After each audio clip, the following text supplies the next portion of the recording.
Hello everyone, and welcome to Soft Stories. I'm Stratton, and today we are going to be diverging from our tradition of reading literature to focus on something a little bit different.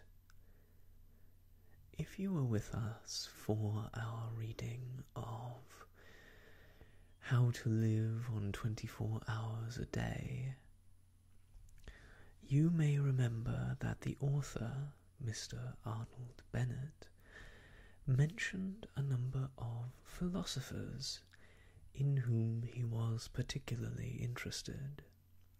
I indeed mentioned that I too had read some of their works, and I thought that today I could present one of them to you.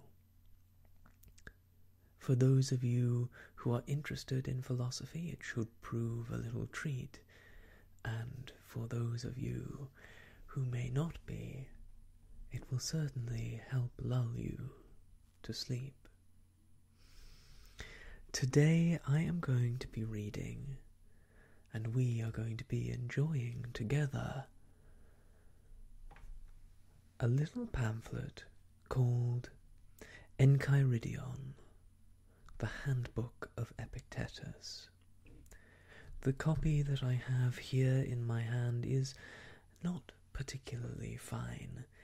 It was given to me as part of my university philosophy course several years ago, and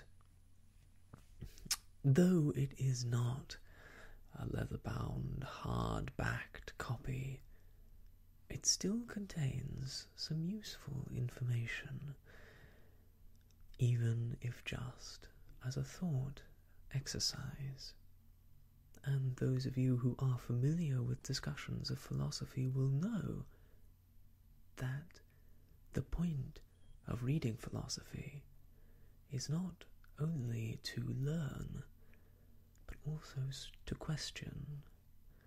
If there are things in this small pamphlet with which you disagree, it is right that you do so, and I would love to hear your thoughts on the philosophy of Epictetus, who was a Stoic who lived from 50 to 130 AD or CE. I won't say anything more about his philosophy, for we are about to read it, and I think that should prove ample introduction. So, without further ado, let us begin the Handbook of Epictetus. 1.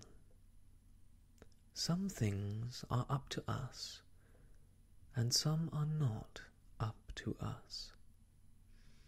Our opinions are up to us, and our impulses, desires, aversions, in short, whatever is our own doing. Our bodies are not up to us, nor are our possessions, our reputations, or our public offices, or, that is, whatever is not our own doing. The things that are up to us are by nature free, unhindered, and unimpeded.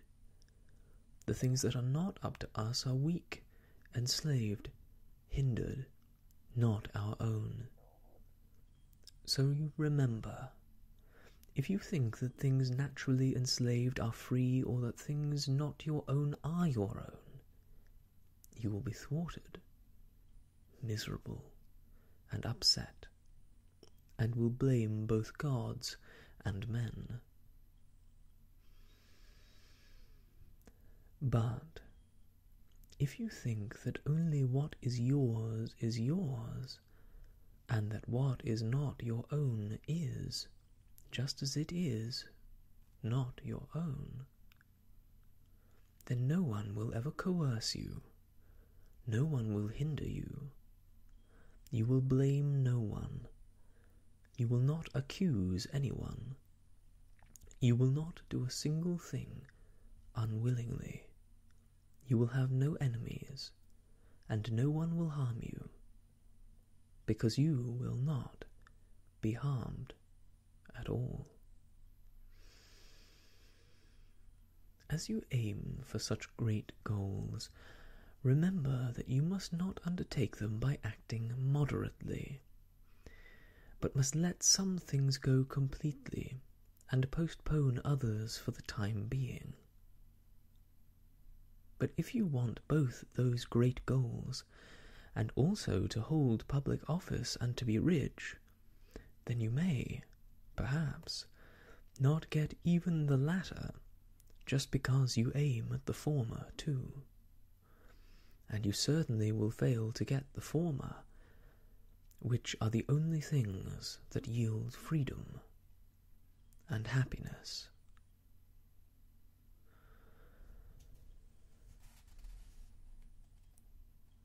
There are in this text a number of notations by the translator, a Mr. Nicholas P.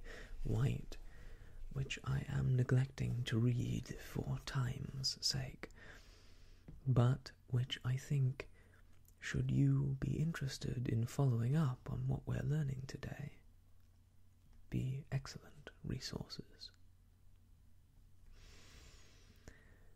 From the start, then, work on saying to each harsh appearance, "You are an appearance, and not at all the thing that has the appearance." Then examine it, and assess it by these yardsticks that you have, and first and foremost, by whether it concerns the things that are up to us, or the things that are not up to us. And if it is about one of the things that is not up to us, be ready to say, "You are nothing in relation to me." Remember, what a desire proposes is that you gain what you desire, and what an aversion proposes is that you not fall into what you are averse to. Someone who fails to get what he desires is unfortunate, while someone who falls into what he is averse has met misfortune. So if you are averse only to what is against nature among the things that are up to you, then you will never fall into anything that you are averse to. But if you are averse to illness or death or poverty, you will meet misfortune.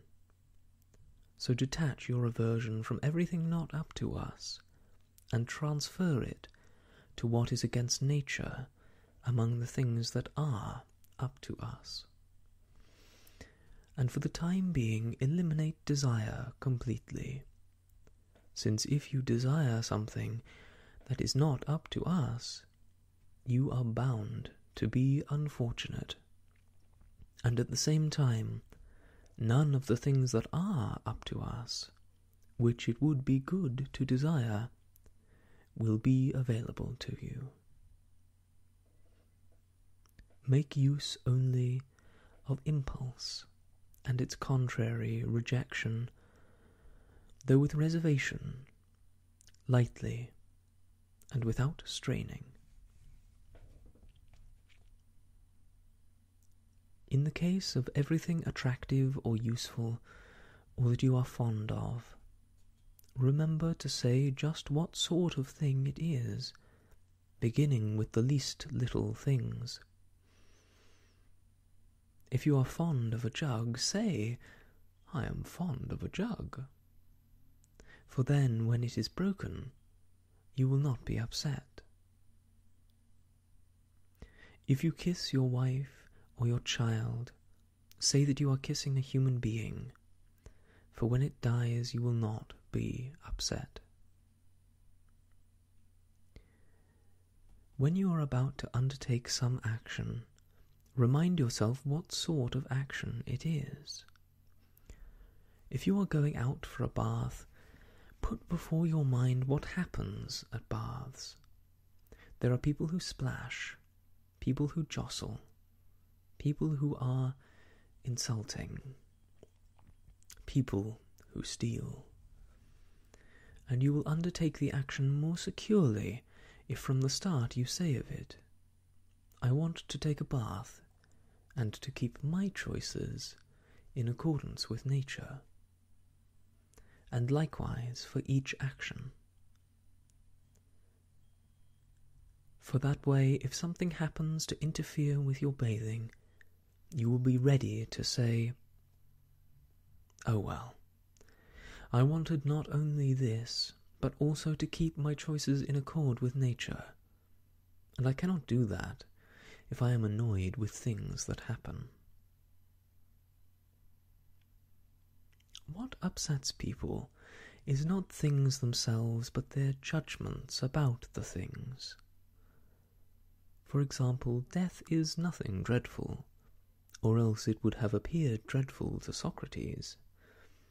But instead, the judgment about death, that it is dreadful, that is what is dreadful. So when we are thwarted, or upset, or distressed, let us never blame someone else, but rather ourselves, that is, our own judgments. An uneducated person accuses others when he is doing badly. A partly educated person accuses himself.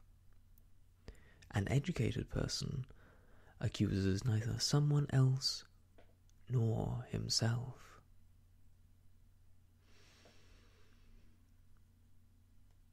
Do not be joyful about any superiority that is not your own. If the horse were to say joyfully, I am beautiful, one could put up with it. But certainly you, when you say joyfully, I have a beautiful horse, you are joyful about the good of the horse. What, then, is your own? Your way of dealing with appearances? So whenever you are in accord with nature in your way of dealing with appearances, then be joyful, since then you are joyful about a good of your own. On a voyage, when your boat has anchored, if you want to get fresh water, you may pick up a small shellfish and a vegetable by the way, but you must keep your mind fixed on the boat and look around frequently in case the captain calls. If he calls, you must let all those other things go, so that you will not be tied up and thrown on the ship like livestock. That is how it is in life, too. If you are given a wife and child instead of a vegetable and a small shellfish, that will not hinder you. But if the captain calls, let all those things go, and run to the boat without turning back. And if you are old, do not even go very far from the boat, so that when the call comes, you are not left behind.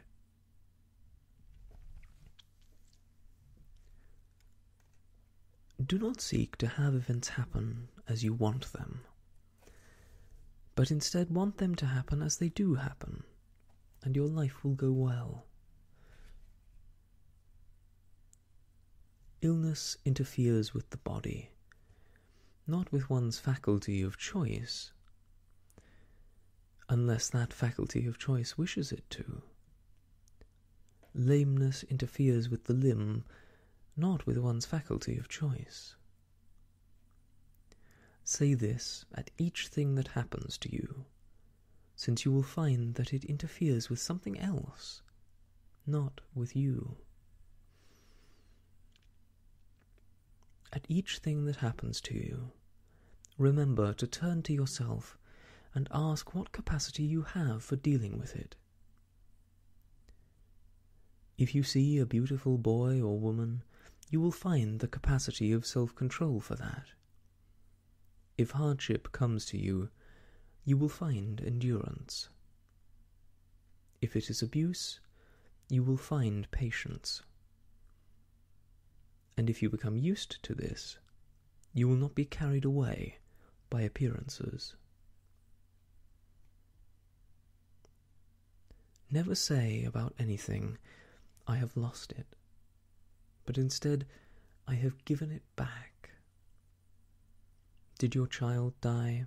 It was given back. Did your wife die? She was given back. My land was taken, so this too was given back. But the person who took it was bad. How does the way the giver asked for it back concern you?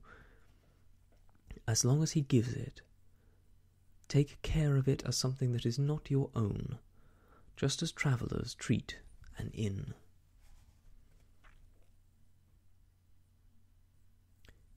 If you want to make progress, give up all considerations like these. If I neglect my property, I will have nothing to live on. If I do not punish my slave boy, he will be bad. It is better to die of hunger with distress and fear gone than to live upset in the midst of plenty. It is better for the slave boy to be bad than for you to be in a bad state. Begin, therefore, with little things. A little oil is spilled, a little wine is stolen. Say, "This is the price of tranquility. This is the price of not being upset." Nothing comes for free. When you call the slave boy, keep in mind that he is capable of not paying attention. And even if he does pay attention, he is capable of not doing any of the things that you want him to. But he is not in such a good position that your being upset or not depends on him.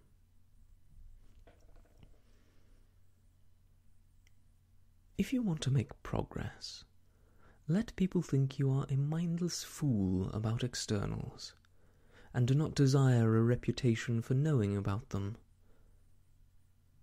If people think you amount to something, distrust yourself. Certainly it is not easy to be on guard both for one's choices to be in accord with nature and also for externals, and a person who concerns himself with the one will be bound to neglect the other.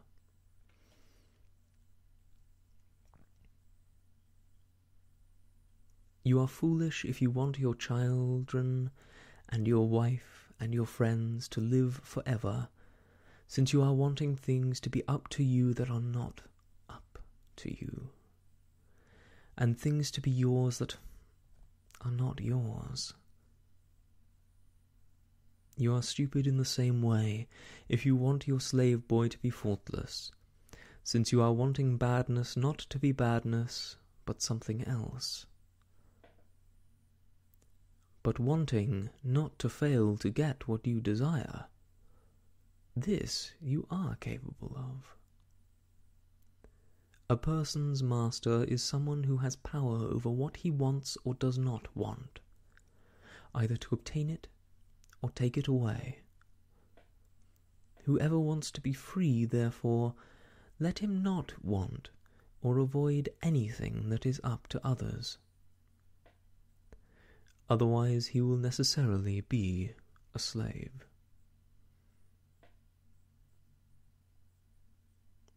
Remember, you must behave as you do at a banquet.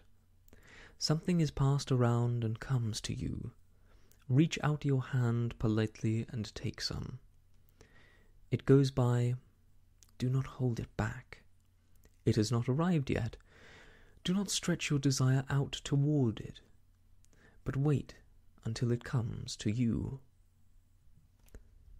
In the same way toward your children, in the same way toward your wife, In the same way toward public office, in the same way toward wealth, and you will be fit to share a banquet with the gods. But if when things are set in front of you, you do not take them but despise them, then you will not only share a banquet with the gods, but also be a ruler along with them. For by acting in this way, Diogenes and Heraclitus and people like them were deservedly gods, and were deservedly called gods.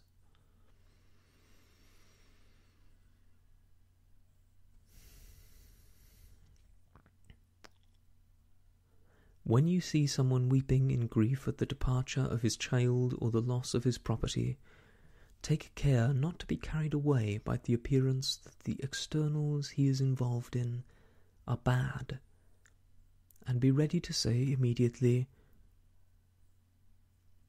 "What weighs down on this man is not what has happened, since it does not weigh down on someone else, but his judgment about it." Do not hesitate, however, to sympathize with him verbally, and even to moan with him if the occasion arises, but be careful not to moan inwardly. Remember that you are an actor in a play, which is as the playwright wants it to be, short if he wants it short, long if he wants it long. If he wants you to play a beggar, play even this part skillfully, or a cripple, or a public official, or a private citizen. What is yours is to play the assigned part well, but to choose it belongs to someone else. When a raven gives an unfavourable sign by croaking, do not be carried away by the appearance, but immediately draw a distinction to yourself and say, "None of these signs is for me, but only for my petty body, or my petty property, or my petty judgments, or children, or wife. For all signs are favourable if I wish, since it is up to me to be benefited by whichever of them turns out correct."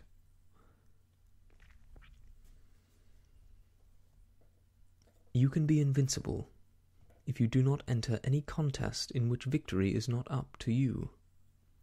See that you are not carried away by the appearance, in thinking that someone is happy when you see him honoured ahead of you, or very powerful, or otherwise having a good reputation.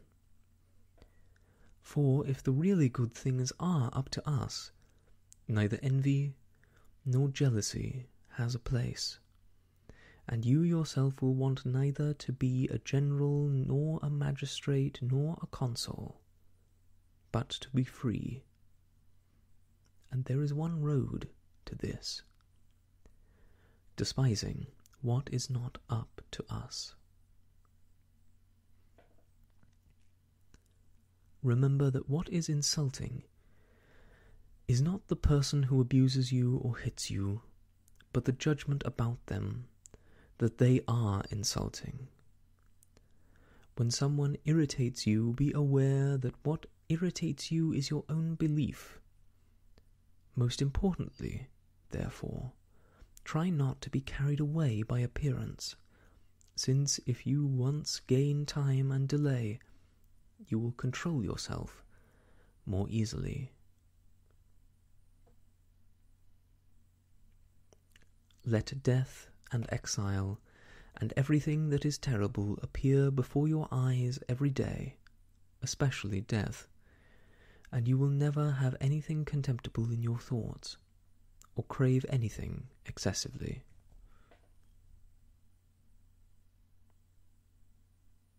If you crave philosophy, prepare yourself on the spot to be ridiculed, to be jeered at by many people who will say, "Here he is again, all of a sudden turned philosopher on us," and "Where did he get that high brow?" But don't you put on a high brow, but hold fast to the things that appear best to you, as someone assigned by God to this place. And remember that if you hold to these views, those who previously ridiculed you will later be impressed by you. But if you are defeated by them, you will be doubly ridiculed.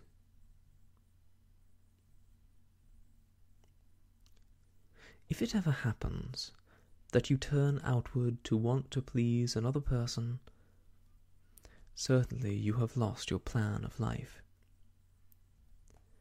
Be content, therefore, in everything to be a philosopher, and if you want to seem to be one, make yourself appear so to yourself, and you will be capable of it.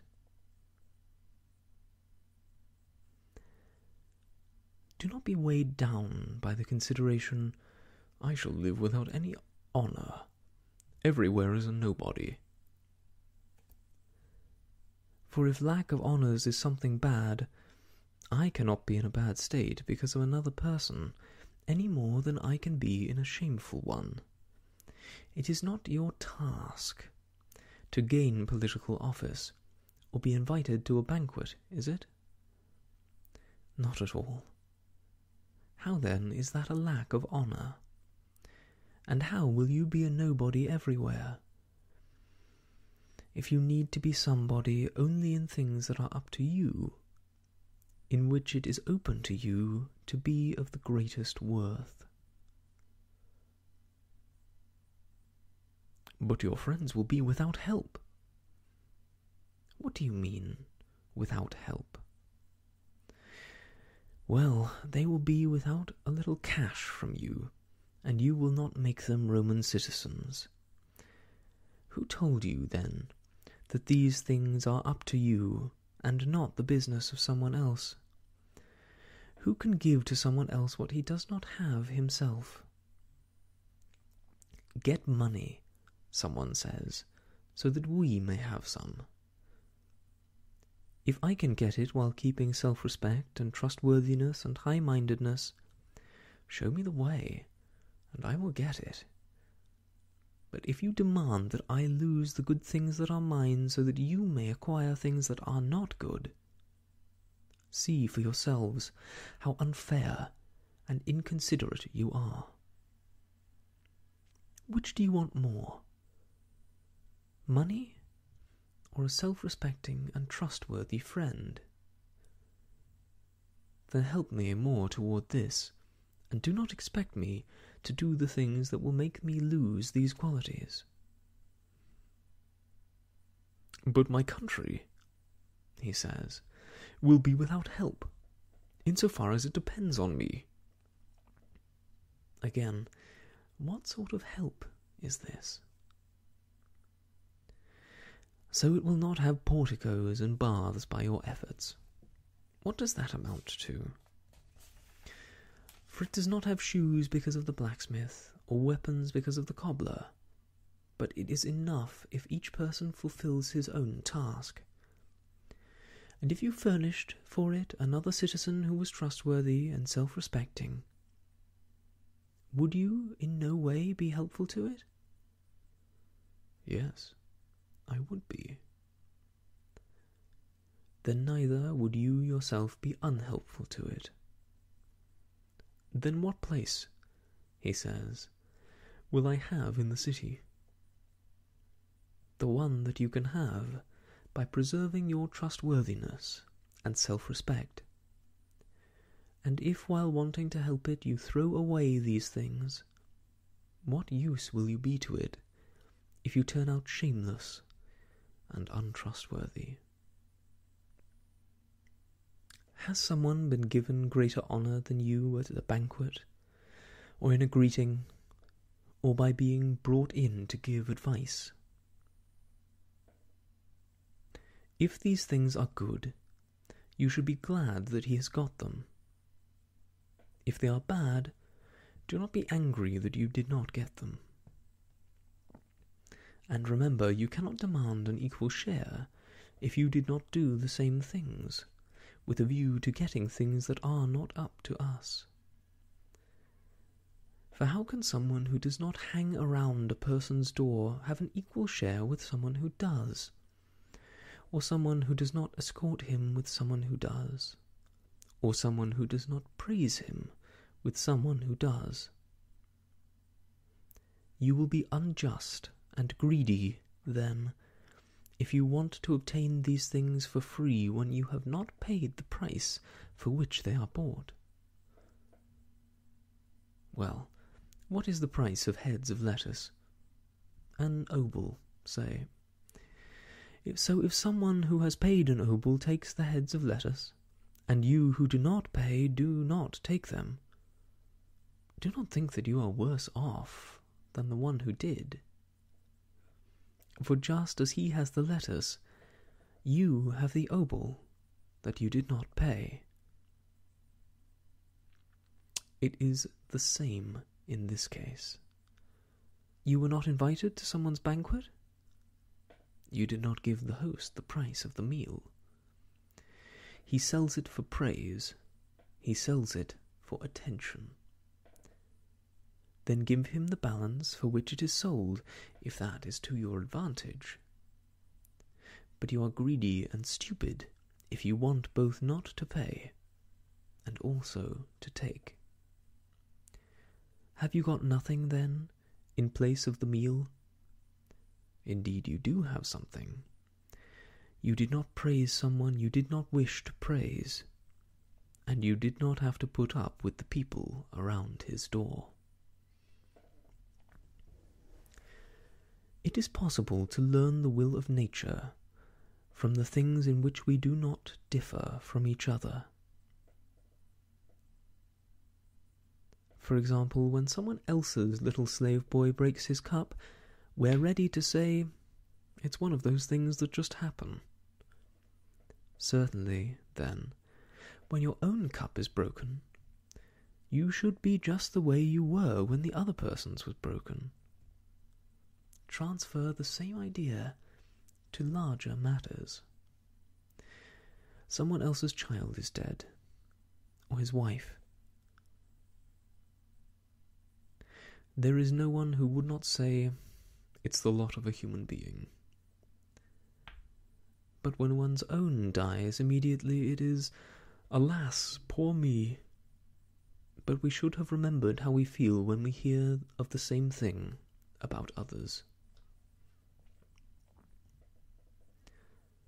Just as a target is not set up to be missed, in the same way nothing bad by nature happens in the world. If someone turned your body over to just any person who happened to meet you, you would be angry. But you are not ashamed that you turn over your own faculty of judgment to whoever happens along, so that if he abuses you, it is upset and confused?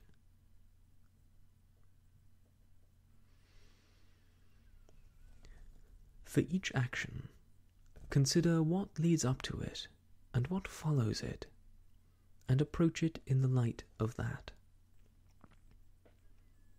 Otherwise you will come to it enthusiastically at first, since you have not borne in mind any of what will happen next. But later, when difficulties turn up, you will give up disgracefully. You want to win an Olympic victory? I do too, by the gods, since that is a fine thing. But consider what leads up to it and what follows it, and undertake the action in the light of that. You must be disciplined, keep a strict diet, stay away from cakes, train according to strict routine at a fixed time in heat and in cold, not drink cold water, not drink wine when you feel like it, and in general you must have turned yourself over to your trainer as to a doctor. And then, in the contest, dig in. Sometimes dislocate your hand, twist your ankle, swallow a lot of sand, sometimes be whipped, and, after all that, lose. Think about that, and then think about undertaking training. if you want to. Otherwise you will be behaving the way children do, who play wrestlers one time, gladiators another time, blow trumpets another time, then act a play. In this way, too, you are now an athlete, now a gladiator, then an orator, then a philosopher. Yet you are nothing wholeheartedly, but like a monkey, you mimic each sight that you see, and one thing after another is to your taste, since you do not undertake a thing after considering it from every side, but only randomly and half-heartedly. In the same way, when some people watch a philosopher and hear one speaking like Euphrates, though after all, who can speak like him? They want to be like philosophers themselves. Just you consider, as a human being, what sort of thing it is. Then inspect your own nature and whether you can bear it. You want to do the pentathlon, or to wrestle? Look at your arms, your thighs, inspect your loins. Different people are naturally suited for different things. Do you think that if you do those things you can eat as you do now, drink as you do now, have the same likes and dislikes? You must go without sleep, put up with hardship, be away from your own people, be looked down on by a little slave boy, be laughed at by people who meet you. Get the worst of it in everything: honour, public office, law course, every little thing. Think about whether you want to exchange these things for tranquillity, freedom, calm. If not, do not embrace philosophy, and do not, like children, be a philosopher at one time, later a tax collector, then an orator, then a procurator of the emperor. These things do not go together. You must be one person, either good or bad. You must either work on your ruling principle or work on externals, practice the art either of what is inside or of what is outside. That is, play the role either of a philosopher or of a non-philosopher. Appropriate actions are in general measured by relationships. He is a father. That entails taking care of him, yielding him to everything, putting up with him when he abuses you or strikes you. But he is a bad father. Does nature then determine that you have a good father? No, only that you have a father. My brother has done me wrong. Then keep your place in relation to him. Do not consider his action, but instead consider what you can do to bring your own faculty of choice into accord with nature. Another person will not do you harm unless you wish it. You will be harmed at just that time at which you take yourself to be harmed.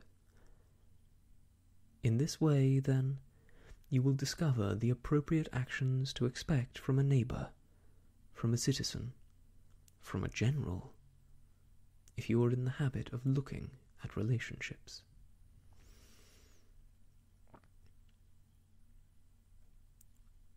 The most important aspect of piety towards the gods is certainly both to have correct beliefs about them, as beings that arrange the universe well and justly, and to set yourself to obey them, and acquiesce in everything that happens, and to follow it willingly, as something brought to completion by the best judgment.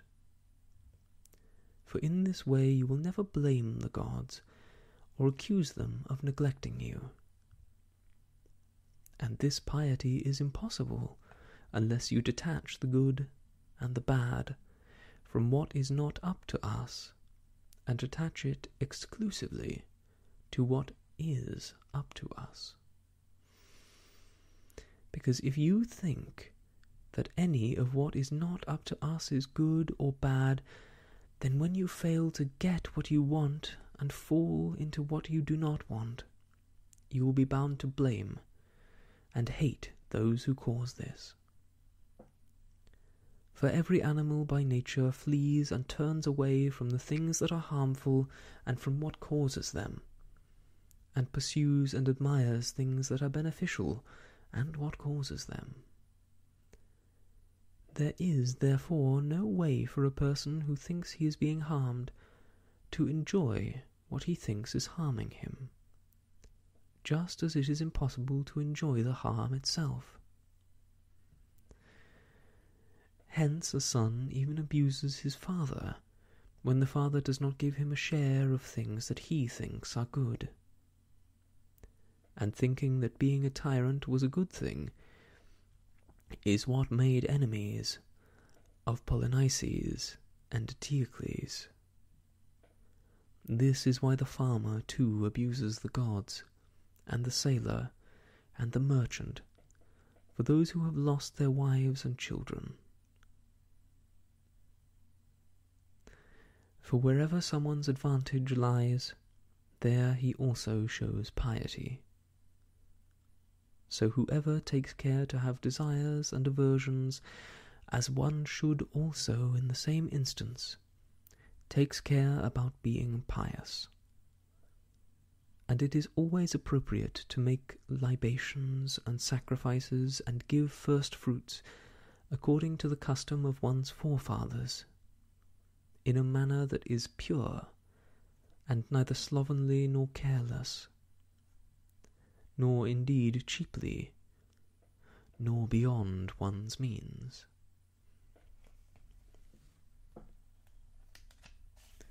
When you make use of fortune-telling, remember that you do not know what will turn out, and have gone to the fortune-teller to find out. But that if you are really a philosopher, you have gone already knowing what sort of thing it is. For if it is one of the things that is not up to us, it is bound to be neither good nor bad. Therefore do not bring desire or aversion to the fortune-teller, and do not approach him trembling, but instead realizing that everything that turns out is indifferent, and nothing in relation to you, and that whatever sort of thing it may be, you will be able to deal with it well, and no one will hinder that. So go confidently to the gods as advisers, and thereafter, when some particular advice has been given to you, remember who your advisers are, and whom you will be disregarding if you disobey. Approach fortune-telling as Socrates thought a person should, in cases where the whole consideration has reference to the outcome, and no resource is available from reason or any other technique to find out about the matter. So, when it is necessary to share a danger with a friend or with your country, do not use fortune-telling about whether you should share the danger. For if the fortune-teller says that the omens are unfavourable, clearly death is signified, or the injury of a part of your body, or exile. But reason chooses to stand by your friend, and to share danger with your country, even under these conditions.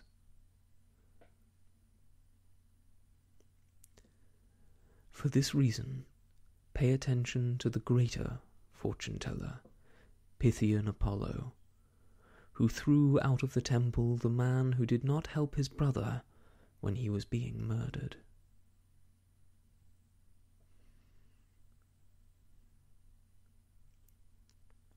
Set up, right now, a certain character and pattern for yourself, which you will preserve when you are by yourself and when you are with people. Be silent for the most part, or say what you have to in a few words.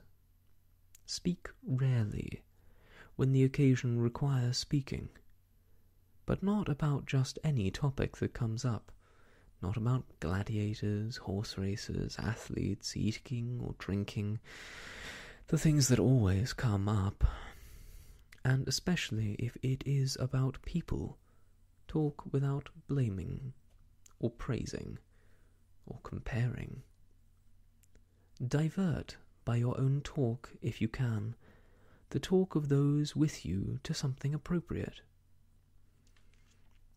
If you happen to be stranded among strangers, do not talk. Do not laugh a great deal, or at a great many things, or unrestrainedly. Refuse to swear oaths, altogether if possible, or otherwise as circumstances allow.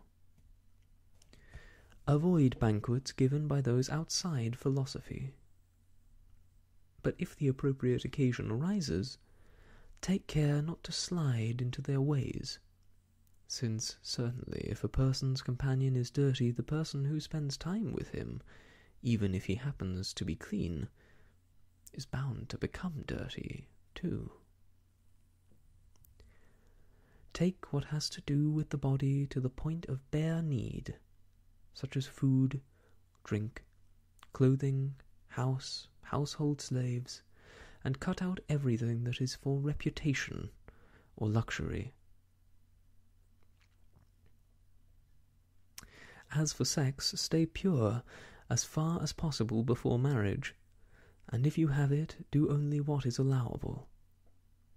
But do not be angry or censorious toward those who do engage in it, and do not always be making an exhibition of the fact that you do not.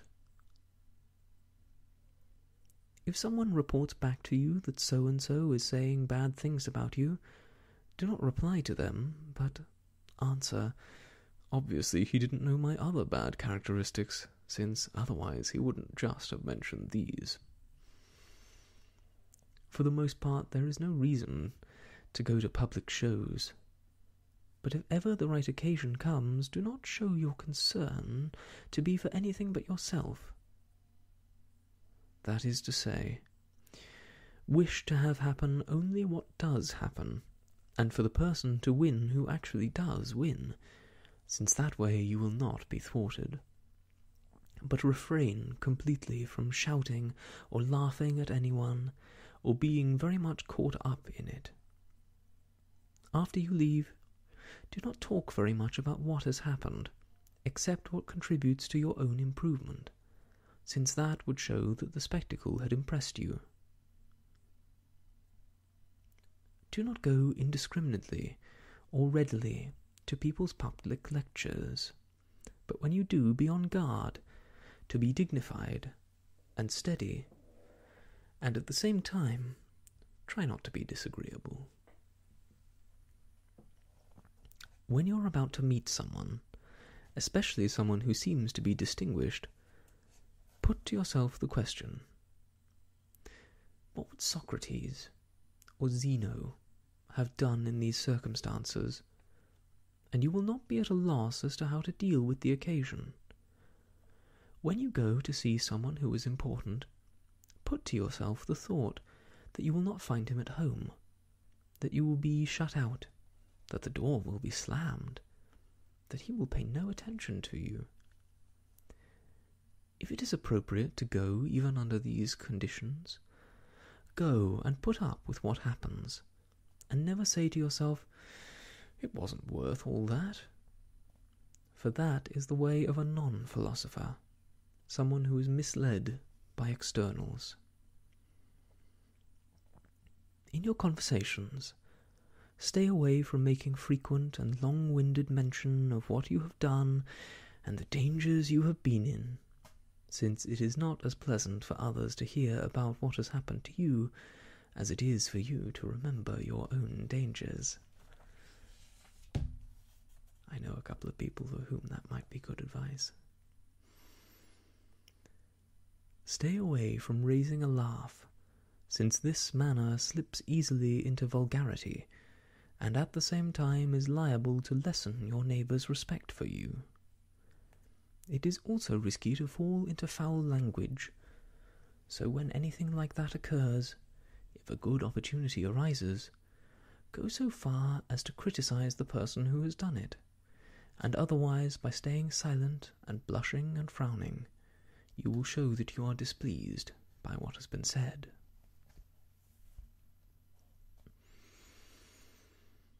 Whenever you encounter some kind of apparent pleasure, be on guard, as in the case of other appearances, not to be carried away by it, but let the thing wait for you and allow yourself to delay.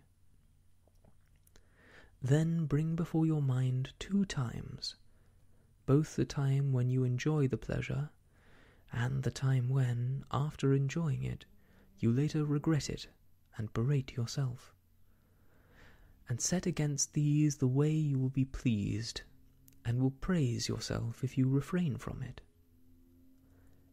But the right occasion appears for you to undertake the action. Pay attention, so you will not be overcome by its attractiveness and pleasantness and seductiveness, and set against it how much better it is to be conscious of having won this victory against it. When you do something that you determine is to be done, never try not to be seen doing it, even if most people are likely to think something bad about it. If you are not doing it rightly, avoid the act itself. If you are doing it rightly, why do you fear those who will criticize you wrongly?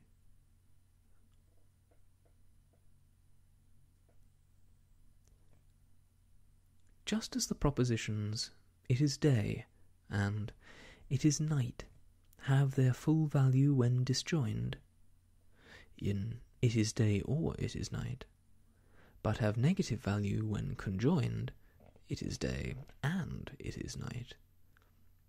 In the same way, granted that taking the larger portion has value for one's body, it has negative value for preserving the fellowship of a banquet in the way one should.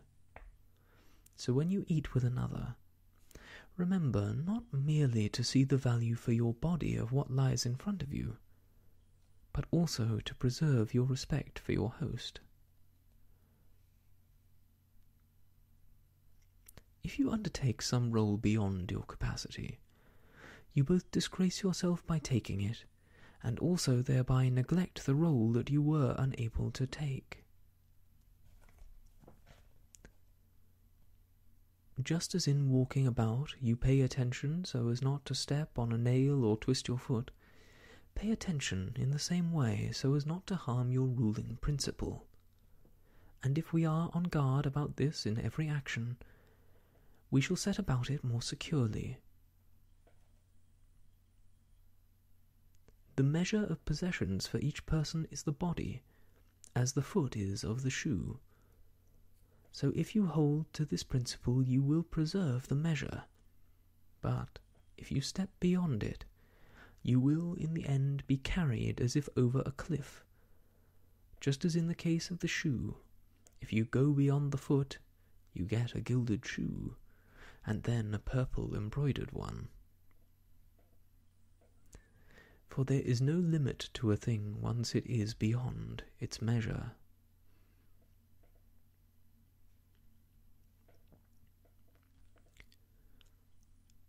Women are called ladies by men right after they are 14, and so when they see that they have nothing else except to go to bed with men, they begin to make themselves up, and place all their hopes in that. It is therefore worthwhile to pay attention, so that they are aware that they are honoured, for nothing other than appearing modest and self-respecting. And here it really comes to light that this was written nearly 2,000 years ago. It shows lack of natural talent to spend time on what concerns the body, as in exercising a great deal, eating a great deal, drinking a great deal, moving one's bowels, or copulating a great deal. Instead, You must do these things in passing, but turn your whole attention towards your faculty of judgment. When someone acts badly toward you, or speaks badly of you, remember that he does or says it in the belief that it is appropriate for him to do so. Accordingly, he cannot follow what appears to you, but only what appears to him, so that if things appear badly to him, he is harmed inasmuch as he has been deceived. For if someone thinks that a true conjunctive proposition is false, the conjunctive is not harmed, but rather the one who is deceived. Starting from these considerations, you will be gentle with the person who abuses you.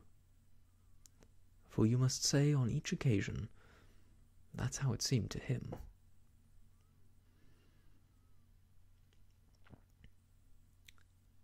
Everything has two handles, one by which it must be carried, and the other not. If your brother acts unjustly toward you, do not take hold of it by this side, that he has acted unjustly, since this is the handle by which it may not be carried, but instead by this side, that he is your brother, and was brought up with you, and you will be taking hold of it in the way that it can be carried. These statements are not valid inferences. "I am richer than you, therefore I am superior to you." Or, "I am more eloquent than you, therefore I am superior to you." But rather these are valid. "I am richer than you, therefore my property is superior to yours." Or, "I am more eloquent than you, therefore my speaking is superior to yours." But you are identical neither with your property nor with your speaking. Someone takes a bath quickly. Do not say that he does it badly, but that he does it quickly. Someone drinks a great deal of wine. Do not say that he does it badly, but that he does a great deal of it. For until you have discerned what his judgment was, how do you know whether he did it badly? In this way it will not turn out that you receive convincing appearances of some things, but give assent to quite different ones.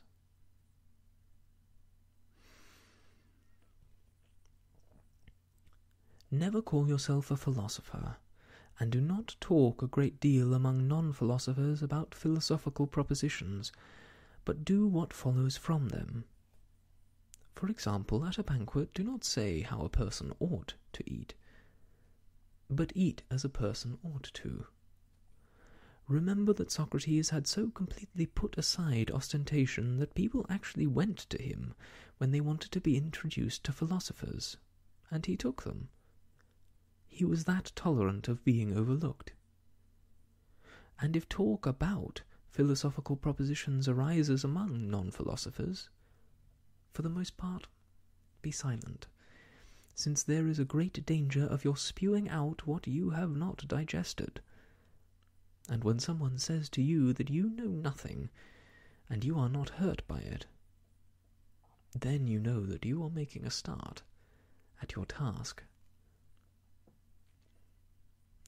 Sheep do not show how much they have eaten by bringing the feed to the shepherds, but they digest the food inside themselves, and outside themselves they bear wool and milk. So in your case likewise do not display propositions to non-philosophers, but instead the actions that come from the propositions when they are digested. When you have become adapted to living cheaply as far as your body is concerned, do not make a show of it, and if you drink water, do not say at every opening that you drink water.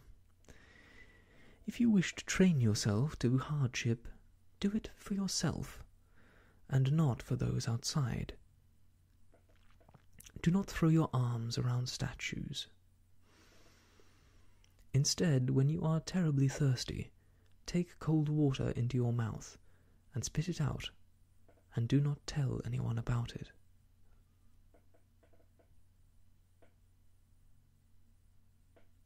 The position and character of a non-philosopher: he never looks for benefit or harm to come from himself, but from things outside. The position and character of a philosopher: he looks for benefit and harm to come from himself. Signs of someone making progress: he censures no one, he praises no one, he blames no one. He never talks about himself as a person who amounts to something or knows something. When he is thwarted or prevented in something, he accuses himself. And if someone praises him, he laughs to himself at the person who has praised him.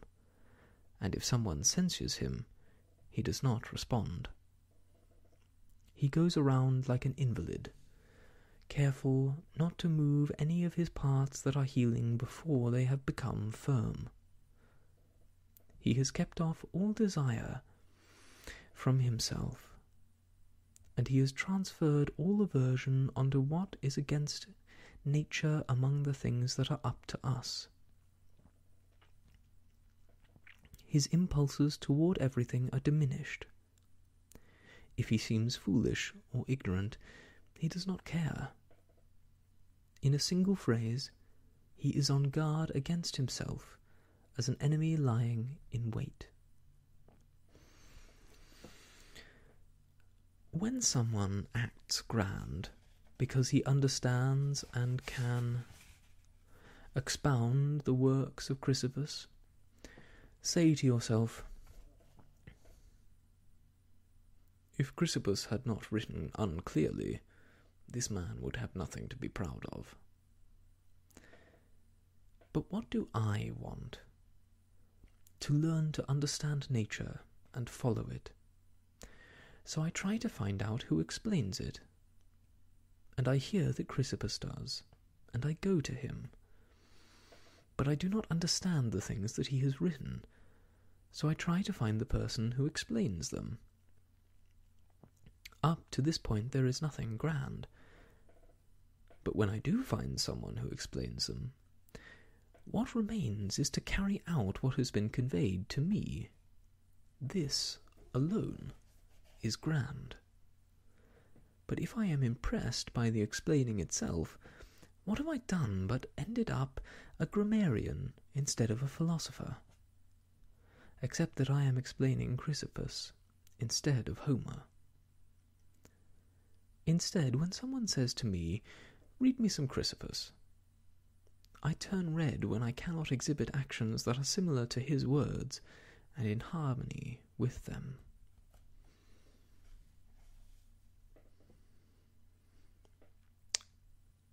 Abide by whatever task is set before you as if it were a law, and as if you would be committing sacrilege if you went against it. But pay no attention to whatever anyone says about you, since that falls outside what is yours. How long do you put off thinking yourself worthy of the best things, and never going against the definitive capacity of reason? You have received the philosophical propositions that you ought to agree to, and you have agreed to them. Then what sort of teacher are you still waiting for, that you put off improving yourself until he comes? You're not a boy anymore, but already a full-grown man. If you now neglect things and are lazy, and are always making delay after delay, and set one day after another as the day for paying attention to yourself, then without realizing it, you will make no progress, but will end up a non-philosopher through all life and death. So decide now that you are worthy of living as a full-grown man who is making progress, and make everything that seems best be a law that you cannot go against. And if you meet with any hardship or anything pleasant or reputable or disreputable, then remember that the contest is now, and the Olympic Games are now, and you cannot put things off any more, and that your progress is made or destroyed by a single day and a single action. Socrates became fully perfect in this way, by not paying attention to anything but his reason in everything that he met with. You, even if you are not Socrates, ought to live as someone wanting to be Socrates. The first and most necessary aspect of philosophy is that of dealing with philosophical propositions, such as not to hold falsehood. The second is that of demonstrations. For example, must one not hold to falsehood? The third is that of the confirmation and articulation of these. For example, why is this a demonstration? What is demonstration? What is entailment? What is conflict? What is truth? What is falsity? Therefore the third is necessary because of the second, and the second because of the first. But the most necessary, and the one where we must rest, is the first. We, however, do it backwards, since we spend time in the third, and all of our effort goes into it. And we neglect the first completely. Therefore we hold to falsehood, but we are ready to explain how it is demonstrated that one must not hold to falsehood.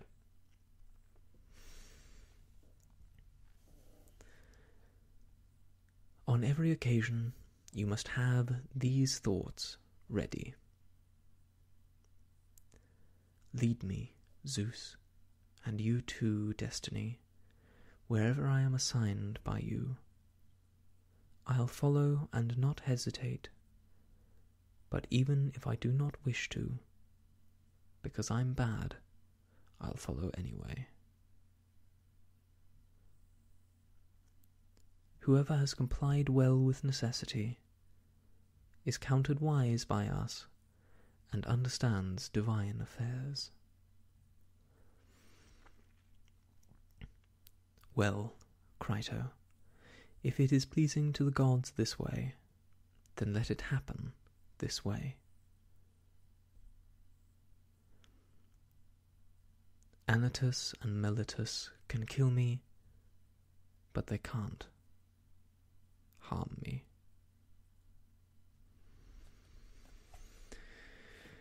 And that is the end of Epictetus's Handbook. Reading through it again, I was struck by how, in some ways, it is quite an antiquated text. The talk of slaves and the sole purpose of women being for their beauty, and the way in which we must completely detach ourselves from all emotions, feel out of step with our current age in a way that I am not unhappy about. But I still feel that the nuggets of Stoic philosophy that lie within are very valuable.